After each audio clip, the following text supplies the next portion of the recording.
Ya lo sabéis, no soy un gran fan de los coches americanos, pero hay excepciones y una de ellas es Cadillac, sinónimo de la calidad y el lujo al más puro estilo americano. Una marca que nació de las cenizas de la primera Ford, que tiene nombre francés, un buen principio para esta historia que incluye rivalidades, celos, traiciones y racismo.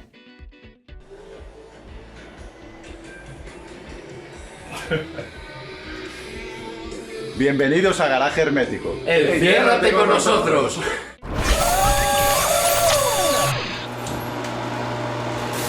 Así que comenzamos por el principio, cuando la primera Ford cierra sus puertas. Y muchos os estaréis preguntando lo mismo que Rodrigo. ¿Cómo que la primera Ford? ¿Hubo más de una?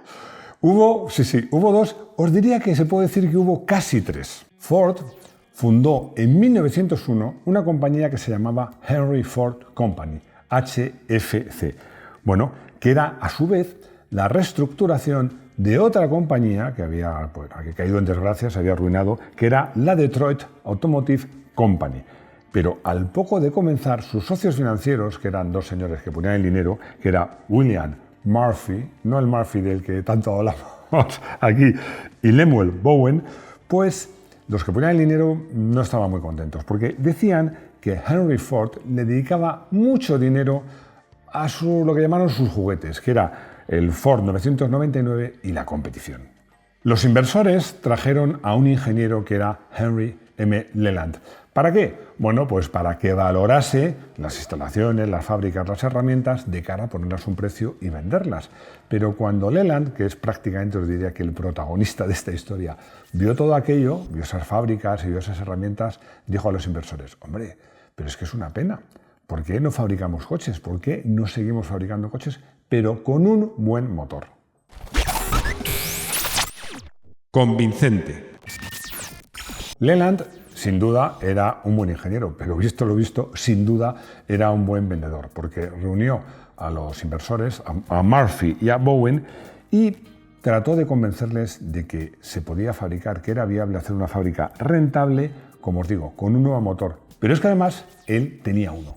A ver si yo también soy convincente, porque tenemos un nuevo patrocinador, nada menos que BP. Escuchad esto que os va a interesar. Seguro que muchos de vosotros, como yo, tenéis la tarjeta Mi BP. Y seguro que muchos de vosotros, como yo, os habéis ahorrado un buen dinerito estos años. Pues ahora os vais a poder ahorrar más. ¿Y qué hay que hacer para ahorrar? Muy sencillo, BPear. ¿Y qué es eso de BPear? Muy sencillo, ahorrar dinero.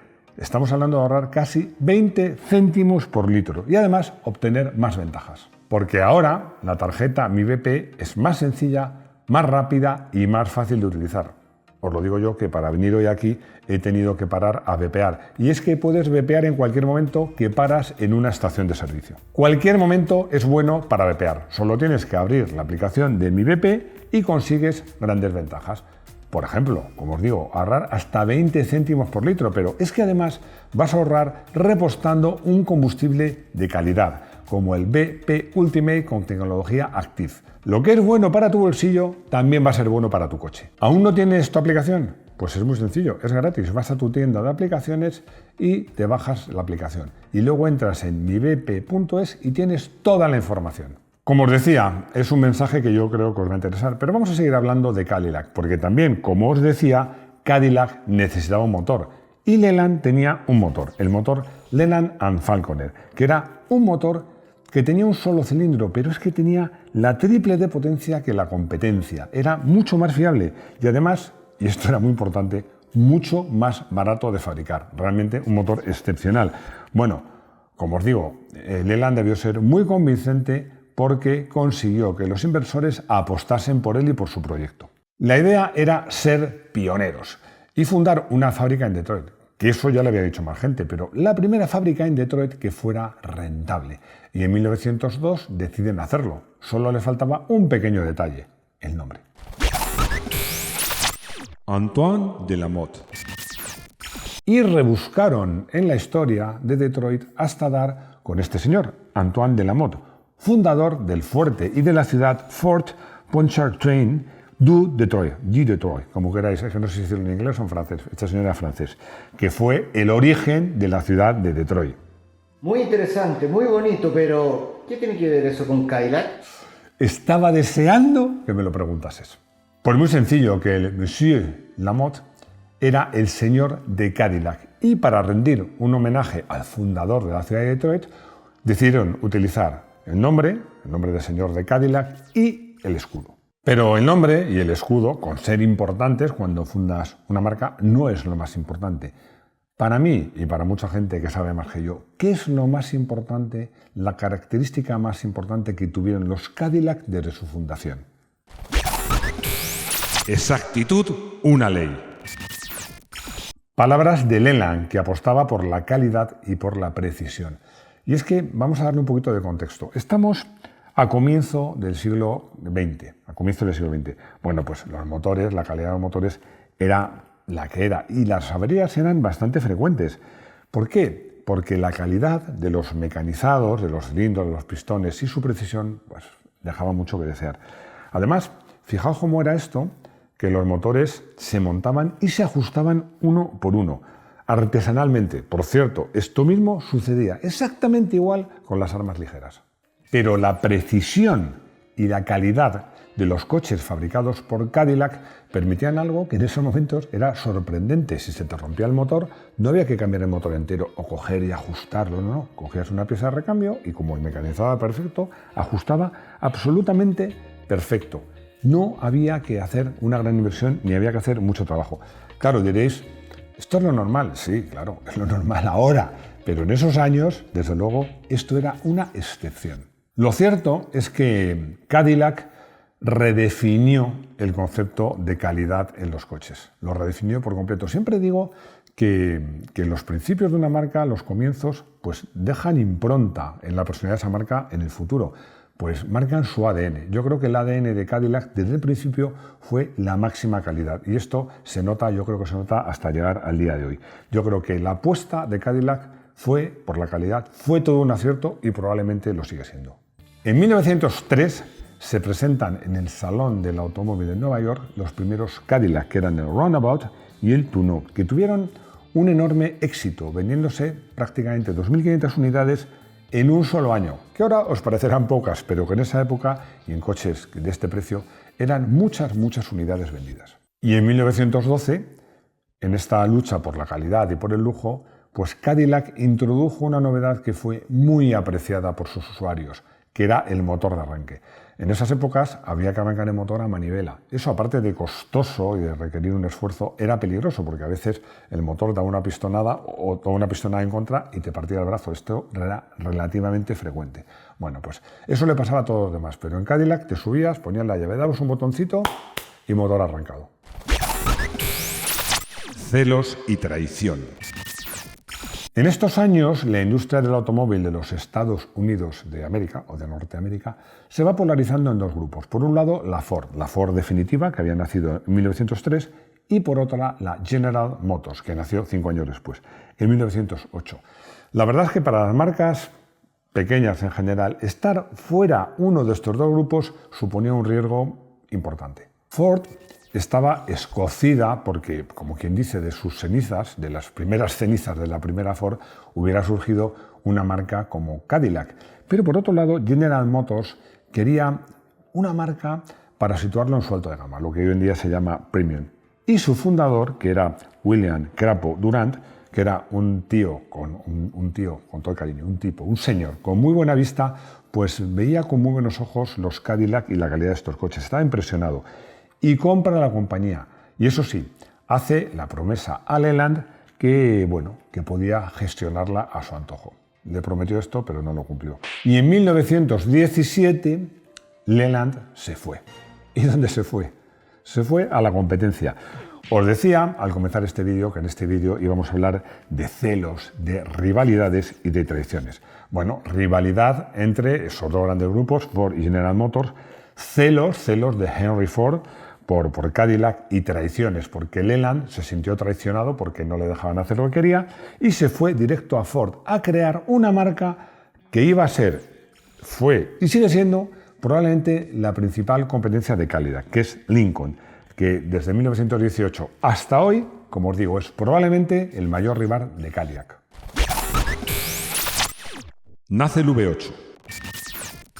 Habréis visto habréis oído en vídeos, habréis visto o leído que el primer motor Ford V8 o el primer motor Ford V8 americano fue en el Ford A. No es verdad porque ya mucho antes se hacían motores V8. Lo que sí es cierto es que el Ford A V8 fue el primer motor V8 americano que se produjo y se montó en un modelo de Aranceli.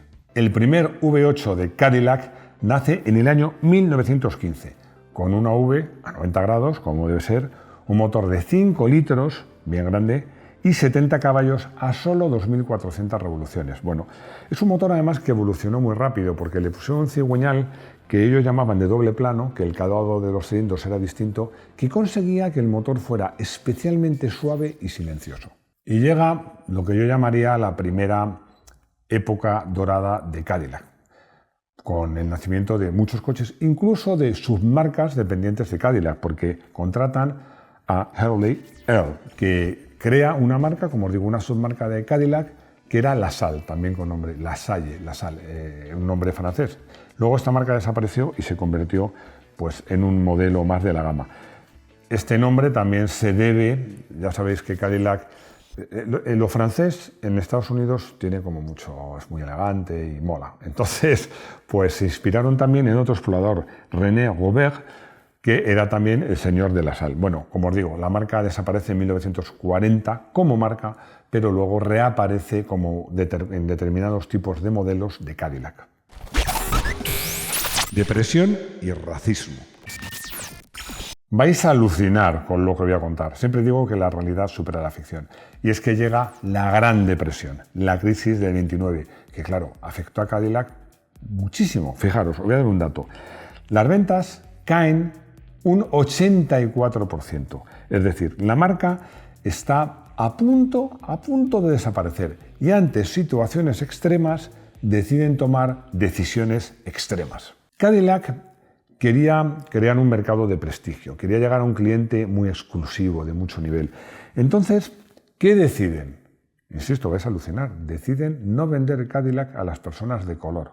Como dice un buen amigo mío que es de color, es afroamericano, dice de color negro, porque ahora parece que dices negro es despectivo, ni mucho menos. Pero bueno, es alucinante porque, claro, aparte de que este racismo es increíble, es que ya en ese momento había gente muy famosa y muy adinerada, estoy hablando de cantantes, boxeadores, actores, abogados, afroamericanos, y aparte muchas personas que no eran afroamericanas, pero que esta medida le parecía absolutamente fuera de lugar. Afortunadamente aparece el bueno de la película. Aparece un señor que se llamaba Nick Daystrap, que convence a la marca de derogar esta medida estúpida, según él y según yo, y que consigue hacer crecer las ventas un 70%, es decir, llevar a la marca casi a los niveles previos a la crisis. Resultado, le nombran director general. V8, mejor V16. Cadillac ya era un referente en cuanto a calidad, pero también quería convertirse en un referente en cuanto, digámoslo así, a grandeza, a lo máximo, a lo más. Bueno, en un país donde lo grande y lo exagerado triunfa, pues a la gente de Cadillac un V8 les pareció poco.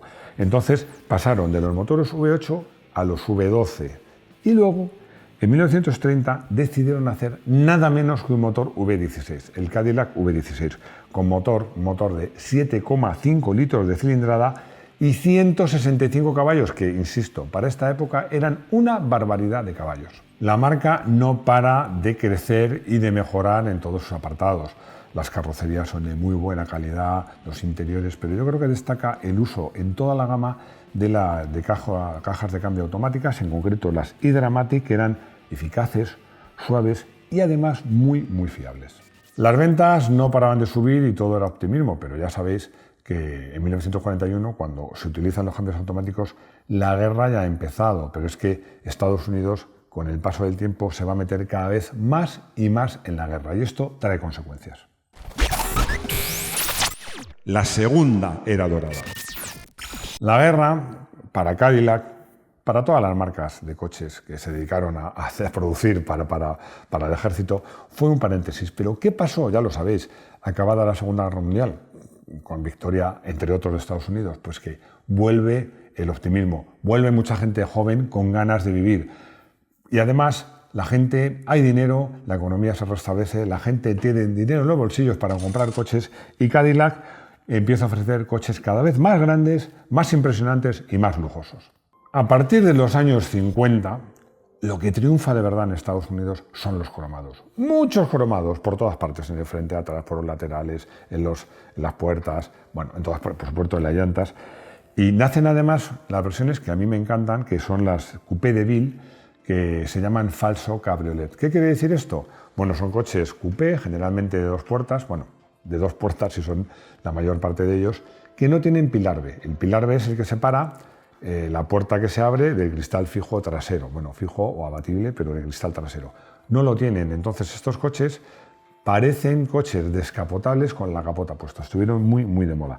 También aparecen unos Cadillac muy, muy particulares y muy Cadillac, la serie 75 de Fleetwood, y los coches, como os digo, no paran de crecer en potencia y en tamaño. Y aparecen modelos míticos como el Eldorado Brougham de 1957 y ya en 1959 comienzan a aparecer las famosas aletas traseras de Cadillac. Cohetes y aviones. Ya estamos metidos en plena carrera espacial entre Estados Unidos y la Unión Soviética por ver quién llegaba primero al espacio y luego a la Luna. Ya sabéis cómo acabó esta historia. Pero en esos tiempos, todo lo que tuviera que ver con los aviones, sobre todo con los aviones supersónicos, que eran muy novedosos, y los cohetes, está absolutamente de moda. Y esto el diseñador Peter Hodak, que era diseñador de Cadillac, os podéis suponer, se dio cuenta y empezó a utilizar todo un montón de aletas, de cromados, de pilotos, los intermitentes, que recordaban a los aviones. De hecho, es que él confiesa que se inspiró en un avión que, por cierto, a mí me encanta, el Lockheed P-38 Lightning. Es un avión que me encanta y que también sirvió de experiencia, Inspiración. De inspiración, menos mal que está Rodrigo para corregirme, para Hodak. Esta estética, unos parrillas de radiador llenas de cromados, la parte, unas tiras cromadas delante y atrás, las aletas traseras que parecían aletas de avión muy pronunciadas, los intermitentes redondos que parecen toberas de cohetes. Todo esto aparece, como os digo, a finales de los 50, pero está presente prácticamente hasta los 80, como es el caso de un coche que me encanta, el Cadillac Fleetwood Brougham. Allanté y Seville. A partir de los años 90, la marca se moderniza. Se moderniza tanto en el apartado técnico como en el apartado estético. Bueno, es que los dos coches que he citado pues son la muestra de esta modernización. El Allanté, que apareció en 1987, y el Seville. Ojo, el Seville no tanto en la segunda generación, aparecía en el 80, que tiene una trasera muy particular, que a mí no me acaba de gustar, ni siquiera la tercera de 85. Para mí, la que representa realmente un salto a la modernidad, y me parece muy bonito, ya otra estética de Cadillac, pero muy, muy bonito, es la cuarta, que fue la fabricada entre el 92 y el 97, que era, como os digo, moderna y muy afinada. Este vídeo, a los que estáis al otro lado del charco, pues tendrá más significado, porque los Cadillac nunca han triunfado en Europa, por muchos motivos.